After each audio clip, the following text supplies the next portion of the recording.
al jihadu te berjuang wajibun wajib. Alaikum ing atase sira kabeh wajibe ma'a kulli amirin sertane saben-saben pemimpin. Terus berjuang nderekno tegake agamane Allah niku wajib ma'a kulli amirin. Maring utawa sertane saben-saben pemimpin. Baron iku anane apik sapa amir kana ana sapa amir au fajiron tolajut. Terus memikirkan agama utawi jihad. Jihad itu berjuang. Jihad dimaknani perang itu joko ana wong ekstremis. Lalu manane jihad itu ora ana hubungane mek perang. Jihad mana to? Berjuang. Berjuang. Mergo jahadaya jihadu jihadan iku kangelan to. Angger kangelan itu disebut napa? Jihad. Kowe melarat kangelan itu jihad. Mulane wong mati fakir mati napa? Jihad. Jihad. Mulane mati syahid. Mati napa? Wong seneng wong wedok ra kesampeyan mati iku ya mati napa? Syahid. Lho ngene niku. Dadi syahid cinta niku wonten. Dadi seneng cawe wedok demenan rawani ngempet ora iso iku nak mati syahid. Tapi syaratnya mati lho ben syahid. Niku tenan terus masyhur. Ketika Rasulullah ditanya siapa mati syahid menurut kamu, yaitu orang yang mati di medan perang. Jawab Nabi, idzan syuhada ummati qalil. Kalau gitu yang mati syahid sedikit. Ini kok ngebasen ngeronda ada menurut. Ya kalau gitu dicilikno terada pun pas nih. Kalau gitu syuhada ummati itu qalil, sedikit. Nabi mulai nyebut al-mat'un, orang yang mati karena penyakit pagebluk atau penyakit massal atau masif. Wal mabtun, orang yang mati karena sakit perut. Terus wal mahdum, orang yang mati karena kerubuhan bangunan. Di sebagian riwayat yang mati karena tenggelam itu juga syahid. Dan termasuk mau mati cinta tadi itu ya mati napa? Syahid. Mau seneng wong wedok ra kesampean, zina rawani, ngempet ra iso, yakin ditolak terus mati. Nah, itu syahid apa? Syahid. Nah, ini penting kalau terangkan karena kalau Allah, karena itu tadi ya, teorinya orang-orang ahli sunnah itu sederhana. Jihad itu maknanya tenanan. Jadi jahadaya jihadu jihadan maknanya apa? Tenanan. Sebab itu zaman jenengan ngaji teng ala-ala nopo ngaji kitab-kitab alim mesti ijhad wala taksal. Ijhad tenanan sira wala taksal. Jadi bandingannya tenanan itu ojo males. Ora kok ijhad perang sira mboten. Perang itu kondisi tertentu yang kebetulan itu ya kangelan terus disebut jihad. Sebetulnya babnya itu qital. Makanya di fikih itu enggak ada bab jihad, ada bab qital. Kalau jihad ya ngaji ya jihad, mempertahankan kemiskinan ya. Lah wong bae melarat, bapake melarat kok. Utuh nganti ya putune melarat. Oh iku jihad. Enggak mudah tetap Islam dalam keadaan fakir. Wah itu jihad no? Keren. Jihad keren. Lho soleh kayak Toha itu gampang, ono sing gaji. Artinya soleh itu kan gampang. Ada yang gaji, ada yang munisabul fadilah itu kan gampang. Mempertahankan kesolehan seperti itu mudah. Ada yang gaji, ada yang ngamati, ada yang nyucuk, ada yang memberi gelar sohibul fadilah itu gampang sekali. Orang-orang miskin itu soleh-solehnya sendiri gak ada yang nyami template dan gak ada yang bilang dia sohibul fadilah. Tapi tetap gak zina, gak maling, gak korupsi. Wah itu luar biasa. Soleh balik itu gampang karena gampang banget. Ya sudah, aku ramai dengan ini uang hasut. Tapi itu jelas mudah, apa? Mudah. Makanya wakam min masyhurin bi barokati mastur. Cara pepatah yang wali-wali kutuk wakam min masyhurin bi barokati mastur. Banyak orang terkenal itu mesti barokahnya ulama mastur. Karena tadi. Jadi mudah, soleh masyhur itu mudah. Ada yang gaji, ada yang memberi gelar sohibul fadilah. Tapi maksiat kan isin. Apa kelabing kan isin. Apa dugem isin. Orang yang ngerowo isin. Tapi mbok krono apa, mbok krono Jubair, tapi kan jelas isin. Iya isin, karena sudah gelar Sohibul Fadilah. Mastur itu penting. Orang itu harus berani jihad, meskipun mengikuti pemimpin atau sedang dipimpin atau baru dipimpin. Yang pemimpin itu bisa baron karena apa? Fajiron, apik elek. Terus ini penting ini bukan sekedar dawai ulama tapi dawai Rasulullah sallallahu alaihi wasallam. Sekarang kita hitung saja ya. Kalau berkali-kali ngaji ini di Jogja, di depan para dosen, di depan para akademisi. Kita hitung saja. Ketika kita benci PKI karena ideologi komunis yang anti Tuhan, saya ulang lagi ya. Saya mohon Muhyiddin di Jogja yono intelek waras terus punya riwayat ya. Intelek waras terus punya riwayat. Karena ini agama butuh riwayat. Kita hitung saja misalnya. Saya kan sering diskusi misalnya tentang macam-macam lah. Karena saya hidup di Jogja, di Jakarta. Misalnya paham komunis, partai komunis ya paham komunis, entah berpartai atau tidak itu tidak penting, yang penting paham apa komunis. Komunis itu anti Tuhan. Anti Tuhan itu ya aneh dari segi logika rasional ya aneh, logika intelektual juga aneh, apalagi secara dalil jelas aneh. Karena semua nabi mengajak menyembah Tuhan. Tuhan itu ada, bahkan disebut wajibin wujud. Nah. Terus kemudian ada kup militer. Militer itu macam-macam. Singkat cerita, karena tentara itu pas itu gak suka komunis, dia bersama dengan ulama memberantas komunis. Dalam konteks seperti ini ulama pasti tidak pilah-pilah. Cek lagi apik, cek elek, wong ini konteks baik memberantas komunis. Pasti kita ikut. Nah yang seperti ini itu sudah kita nggak peduli baron karena apa itu. Misalnya terus negara membuat TAP MPR komunis dilarang di Indonesia. Kita pokoknya seneng. Orang usah kayak ngoleksi. Sungguh TAP kudu wong soleh. Sungguh TAP kudu sholat terus. Serah penting menurut pokoknya anggar barang apa baron karena fajiron. Karena kita punya kepentingan. Sementing ada TAP anti komunis. Makanya orang-orang yang sering fatwa, imam itu harus soleh, harus apa itu keliru, ngaji ini rahatam. Nah itu bahaya lagi kalau yang ngomong itu toha, karena wis rahatam diomong rohat. Orang soleh itu tidak segala-galanya. Dalam banyak hal kita tidak butuh soleh, butuh itu kebenaran tema atau kebenaran fokus. Kemudian yang numpang siapa saja, baron kana fajiron. Kayak tadi misalnya ada TAP anti komunis, kamu nyeleksi yang setuju itu nunggu soleh apa asal siapa saja yang menolak TAP komunis? Siapa saja yang menolak pasti kita dukung atau kita terima ya. Kalau kamu nunggu yang soleh, orang soleh itu jumlahnya berapa? Wes jumlahnya sedikit, mereka tidak punya otoritas untuk menetapkan TAP MPR. Misalnya Rob ini kan presiden Zaker. Apa dia ikut godok di TAP itu? Undang itu kan enggak. Yang undang yang enggak ada. Kalau sana-sana paling dagep preman banget. Popo kok pikir gedung. Nah, kalau yang seperti itu makanya ngaji al jihadu wajibun alaikum ma'akuli amirin itu baron kana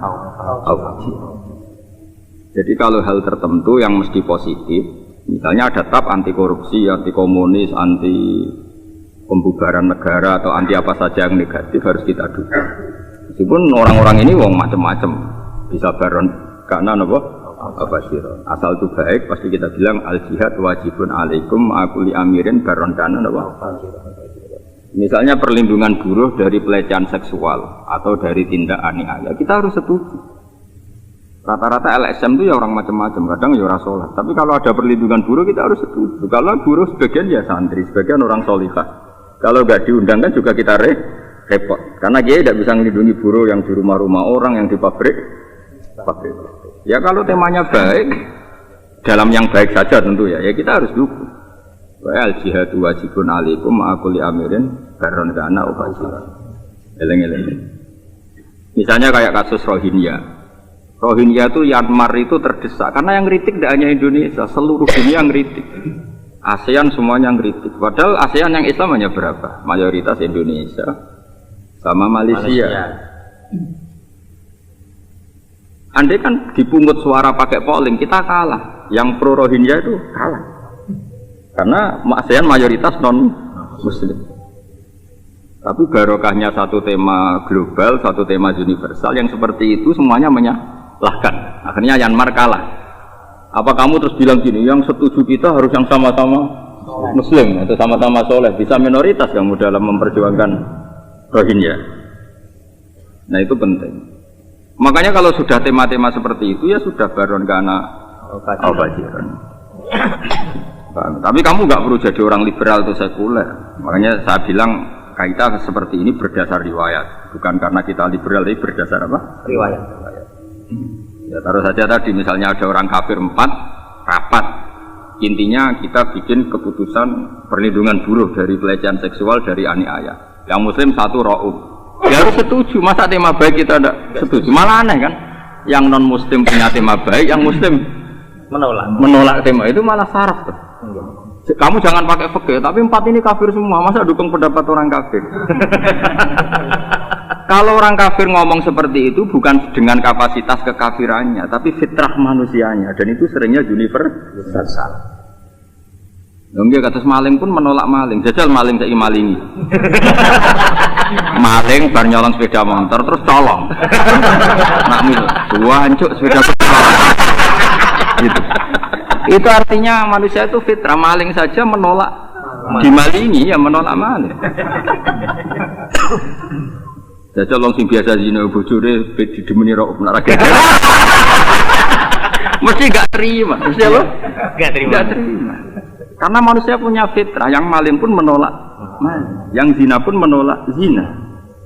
Artinya gini, kalau orang kafir atau orang fasik sedang benar bukan karena ilham dari kekafirannya, gitu loh. Jadi kamu tidak usah memuji kekafirannya. Jangan kamu kayak LSM bilang orang kafir kadang lebih baik ketimbang Islam, itu saraf, itu nggak benar. Iya, karena kemanusiaannya orang itu sering dengan fitrah apa? Fitrah. Paham ya, terus itu tidak kekafirannya, tapi karena apa? Manusia juga sering dengan apa? Fitrahnya. Kalau dengan fitrahnya kan waras, apa? Waras. Ini penting kalau aturakan terus. Kalau pas haji 2013 nih, nanti ngawas niki kalian Mbah Mun, terus kalau ini Ramadan ini khataman kitab niki Al-Ulama Al-Mujaddid. Terus kemarin pas kalau matur malih dan beliau ngendikan banyak tentang tema-tema Al-Ulama Al-Mujaddid. Karena ulama itu memang harus ngarang. Ulama sekarang itu harus ngarang. Saya itu punya kitab fikih itu per 100 tahun. Itu saja agak berani jadi mubalek Jabul Fadilah. Cuma ilmu saya dibajak mubalek Indonesia, yang bajak saya itu Indonesia. Toha tak duit cilik sing bajak. Yang mubalek nasional saja banyak. Jadi makanya saya ikhlas itu receh tuh, maling kisaran 800.000, malah nak warak 200 loh. Wong kaya Tuhan untuk sangu akeh nek ana tobat anyaran wong kota, iku kaul. Tapi ngono iku kan jarang. Sing akeh ngerti nak tangga 5 kilo yes. 200. Tapi kan untuk gelar Sohibul Fadilah. Wabil khusus, nggak usah ada mesti. Usah husnul khotimah sing roh sopo. Ini kalau terangkan gimana? Ilmu itu harus hidup. Karena kalau tidak ada ulama terbaru, kamu kira kadang-kadang pondok-pondok salaf itu bilang ulama saiki itu karangannya atau ulama dulu. Itu keliru. Kelirunya begini. Satu ulama dulu itu sudah meninggal, penerusnya itu kita. Sesering-seringnya saya mendoakan Imam Ghazali itu masih sering Imam Ghazali mendoakan saya. Sesering-seringnya saya mendoakan Imam Nawawi masih sering Imam Nawawi mendoakan saya karena beliau sudah wafat. Maka beliau kasihan sama yang masih hidup. Apalagi yang sama kayak saya itu lebih kasihan lagi. Ngaji ilmunya apik, gak nggo podium, gak nggo Sohibul Fadilah. Teko ora ana tolak al-badru alaih. Balak itu serap perlu ngeluh. Kok disambut apa? Keren, oh. Keren. Masya Allah tenan. Aku itu terenggi hasut itu dosa. Aja dukung biasa wae no. Yang jelas zaman Nabi ora ono. Nabi ada satu masalah terus bilang bikin podium sana nanti yang pidato ora ono. Ora ono hadis ya Abu Hurairah jadi MC ora. Ono misalnya ning riwayat mau itu hasanah dening Rasulullah sallallahu alaihi wasallam.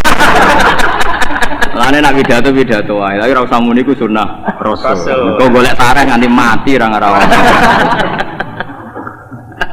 Dhisik Nabi wis pokoke salat, kadang kersa ngendikan ya ujug-ujug ngendikan. Ya segitu aja. Enggak usah MC, enggak usah. Tapi kowe gedeng wong kaya Toha yo hasud. Wong zaman akhir wis mlakune agama lewat seperti itu. Mlakune agama mek mlakune mubaligh wis nasibe seperti itu. Jadi sing mlaku gak agamane tok, mubalighe jadi hidup. Mubaligh kan muni agama harus hidup. Karena yo mubaligh lah. Agamane hidup itu mubaligh. Tapi yang perlu dicatat, kita tidak usah kumo luhur itu nganggap sunnah Rasul. Dulu itu nggak sesusah itu mau ngaji. Mau ngaji kok sound sistemnya 3 juta, podiumnya 2 juta. Dari 2 jam ilmunya mau 10 menit. 2 jam baca sana baca sini. Tapi kamu tidak boleh anti itu syiar. Saya pun senang. Tapi rasa wong alim mbok korban no. Ini penting saya utarakan supaya kita ini alaman haji Rasulullah. Jadi dulu Nabi itu tidak anti syiar. Ada sahabat yang suka pidato, suka ngendikan, Nabi ya senang. Suka khumul ya senang. Pokoknya Nabi kaidahnya libali wa syahid min kumul ghaib. Supaya yang syahid, yang menyaksikan Nabi ngendikan disampaikan sama yang tidak menyaksikan. Dan tentu ya semuanya alami dulu alami. Mulane hadis kabeh an Abi Hurairah radhiyallahu anhu qala Rasulullah. Karena Nabi yang digantikannya Abu Hurairah tok. Ndak satu lapangan ndak. Gak nyindir gue loh. Jadi kenapa hadis itu sering ya Nabi itu ketemu Abu Hurairah yang ngandani Abu Hurairah, ketemu Umar yang ngandani. Ya sudah santai aja. Ora kok kumpulkan masal. Setelah kumpul undang saya nanti saya dawuh. Enggak ada seperti itu. Enggak ada seperti itu. Tapi umat ono ya pantes. Ben seru napa? Mohon kalau terangkan gimana menyangkut hukum fikih. Ini sekarang bandingkan saja. Kalau sampean hanya percaya ulama dulu, tanpa Sayyid Muhammad, tanpa Habib Zain misalnya. Saya contohkan ulama-ulama yang top kelas dunia yang modern, misalnya Habib Zain, utamanya misalnya Sayyid Muhammad, Habib Salim Asy'ari, yang non Habib misalnya ada Yusuf Qaradawi, ada beberapa ulama yang kita mau mendengar. Kitab-kitab dulu itu koyok wiridan, sesuai koyok jimat. Jadi sidik zakat isruna miskolan. Roh bisa maca isruna miskolan, tapi kan gak roh isruna miskolan kira-kira. Tanpa kitab modern kita tidak tahu kalau itu maknanya 84 gram. Boleh jamak qasar kalau marhalatan. Marhalatan itu disarai mbek takrib. Cek sitata asyara farsakon. Iki ora paham meneh. Kira-kira itu yo arbauna mailan bil mailil hasyimi. Ora paham meneh. Utak-utak ya tetep ora paham. Barang ngaji kitab modern kan gampang. Ya kira-kira 85 kilo cum. Selesai kan? Selesai. Tapi kayak ada sok anti ulama modern. Enggak kecangkeman. Ini gak salah kurang barokah. Ya jajal saya kita kok iki seru nami sekolahan kowe roh nek iku grame nganggo ulama modern atau ulama dhisik. Wong dhisik ora ono gram. Makanya saya itu punya kitab per 100 tahun. Karena nanti itu ada transformasi. Misalnya begini contoh paling gampang kayak mikot. Rasulullah itu bikin mikot itu ya konteks dulu. Dan kadang yang disebut Rasulullah jadi mikot sekarang nggak jadi kota, menjadi kota mati. Itu banyak sekali. Misalnya Rasulullah dulu misalnya ditanya, ya Rasulullah kalau kita haji setarnya dari mana? Taruh saja misalnya Mekah itu Tuban, Nabi paling dawuhnya ya Jong nak kok Bojonegoro kira-kira kok Kali Kethek. Nak kok Rembang kira-kira kok Sarang. Kok Wetan kok Lamongan. Pasti ngendikane seperti itu. Karena haji itu kan sentral, maksud. Nah, dimana haji itu maksud, tempat tujuan disebut haji. Kemudian ada setar makani. Setar makani itu kalau setar dari mana? Bikinlah Nabi itu mikot. Makanya disebut mikot makani apa? Disebutlah misalnya orang Madinah harus mulai ihram dari Dzul Hulaifah. Sekarang disebut apa? Bir Ali. Orang Yaman misalnya dari Alamlam. Misalnya orang kawasan Mekah dari Jirona atau Tanim. Ini kan setar. Nah kemudian tidak semua orang itu orang Madinah, tidak semua orang itu orang Yaman. Ada daerah yang adalah jalurnya tidak dari situ. Misalnya orang Cepu, adalah Pemoro Tuban itu gak liwat Rembang, ya liwat Bojonegoro. Liwat Paringan pun, tiba liwat Montong pun, muter. Ini kan masalah sama sekarang. Ya Lam-Lam itu mikot, tapi sekarang orang pesawat itu gak liwat ya Lam-Lam, lewatnya Bandara Mator Jadid, Jeddah.